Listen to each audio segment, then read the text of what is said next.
ሰላም ሰላም ኣብ መላእ ዓለም ዘለኹም ክቡራት ኣሕዋት ሰላም እግዚኣብሔር ምሳኹም ይኹን። ናይ ሎሚ መዓልቲ ብሓንሳብ ኬድና ንሰርሖ እምበር ክትፈትውዎ ተስፋ እንዳገበርኩ ቅድሚ ናዕባለይ ግን እቶም ሓደሽቲ ዘለኹም ላይክ ሳብስክራይብ ኮመንት እንዳገበርኩም ናይ ቻነል ቤተሰብ ክትኮኑ ብክብሪ ዕድመኩም። እቶም ምሳይ ፀናኹም ከዓ ከም ቀደምኩም ምትብባዕኹም ኣይፈለየኒ። እዚ ቪድዮ ብላይክ ጀምርዎ።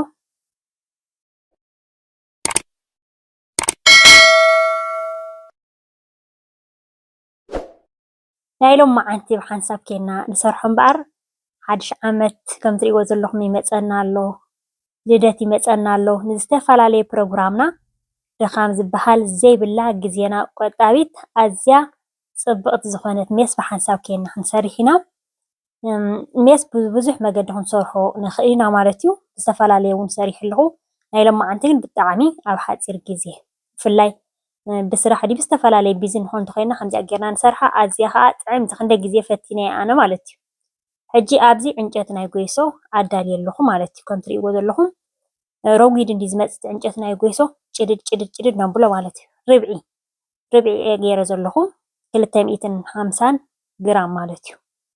ሕጂ ንዕኡ ከዓ ኣብዚኣ ትሪእዋ ዘለኹም ጌርና ክነብሎ ኢና ክነፍስሎ ኢና ማለት እዩ። እቲ ካልእ ክሳብ ነዳልዎ እዚኣ ከዓ ክትበስል እያ ብጣዕሚ እቲ ካልእ ክነዳልዩና እዚኣ ከዓ ኩለን ብሓንሳብ ኣትሕቁፍኩም ምሽ ሓደ ሓደ ግዜ ከምዚ ናይ ስዋ ስሉጥ ዝኾነ ስዋ ትሰርሕ ኩሉ ብሓንሳብ ግብረ ኣቢልካ ሕውስውስ ኣቢልካ እዚኣ ከዓ ከምኣ ማለት እዩ። ሕጂ ከም ትሪእዎ ዘለኹም ኣብዚ ማይ ገይረ ኣለኹ።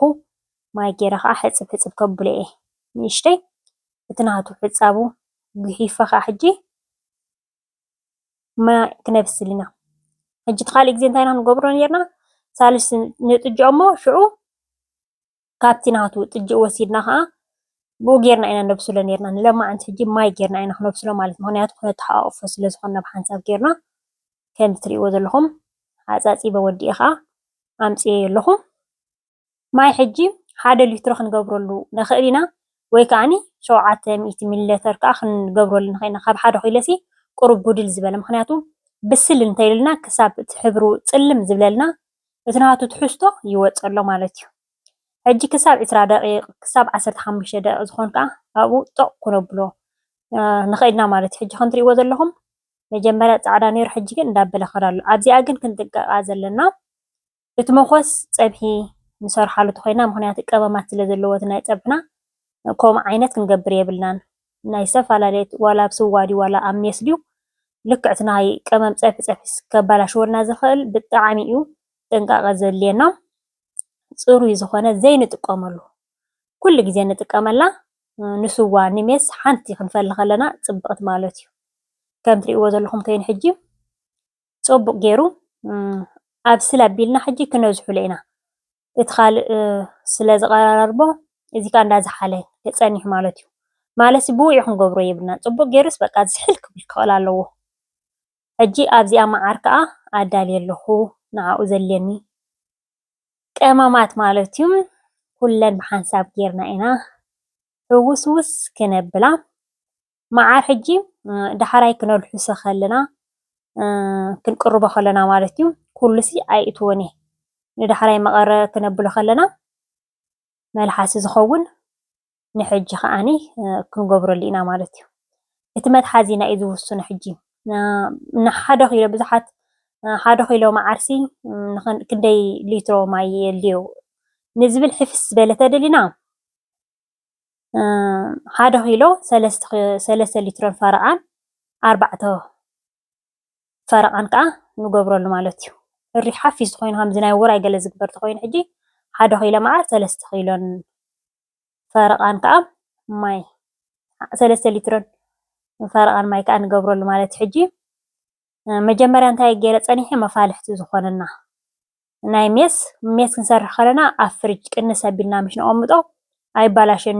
ሜስ ፅቡቅ ገይሩ እቲ መትሓዚኡ ኩሉ ተዓጠነ ዝነቐፀ። ሕጂ ኣነ ናይ ሜስያ እዚኣ ኩሉ ግዜ ዝኾነ ይጥቀመላኒ ኣብዚኣ ከዓ ኩሉ ይገብር ማለት እዩ።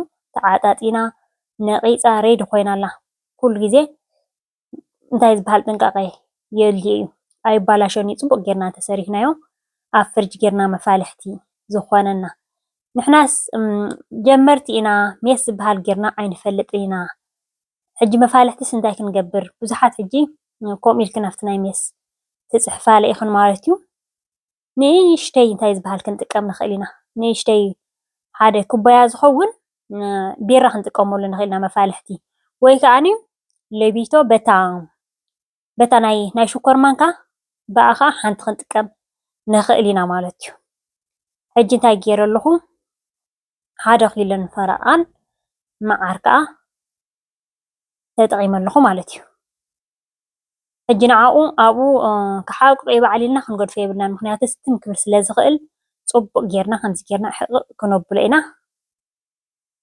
ሕጂ ሜስ ኩሉ ግዜ ክንሰርሕ ከለና ከምዚ ትርብ ዝበለ እንደሊ ተኮይና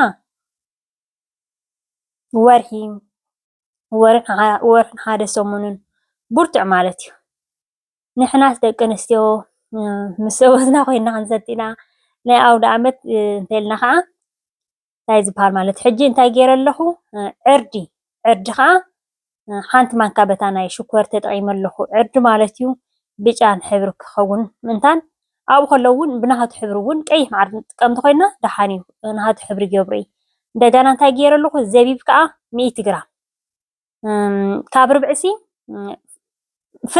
ፍርቂ ርብዒ ዝበሃል ኣሎ ብናይ ዓድና ርብዒ ሓደ ኪሎ ፍርቂ ኪሎ ርብዒ ፍርቂ ርብዒ ዝበሃል ኣሎ ዳርጋ ፍርቂ ርብዒ ዝኸውን ተጠቒመ ኣለኹ ማለት እዩ ሕጂ ማይ ኣብዚ ክሳብ ናይ 6 ሊትር እያ ትሕዘለይ እዚኣ ናህተይ መትሓዚተይ ማለት እዩ ናብኡ ከዓ ክገብር እቲ ክሳብ ዘዳሉ ሕጂ እዚ ፅቡቅ ገይሩ ዝሒሉ ኣሎ ማለት እዩ እቲ ማይ ንጥቀመሉ ዘለና እውን ዝሑል ስለ ንጥቀም እንታይ ዝበሃል የብሉን ፀገም የብሉን እዩ ሕጂ እቲ ዕንጨት ከዓ ናብኡ ክንእትዎ ኢና እቲ ማይ እቲ ናይ የፀኒሕና እቲ ዕንጨት ከዓ ናብኡ ክንእትዎ ኢና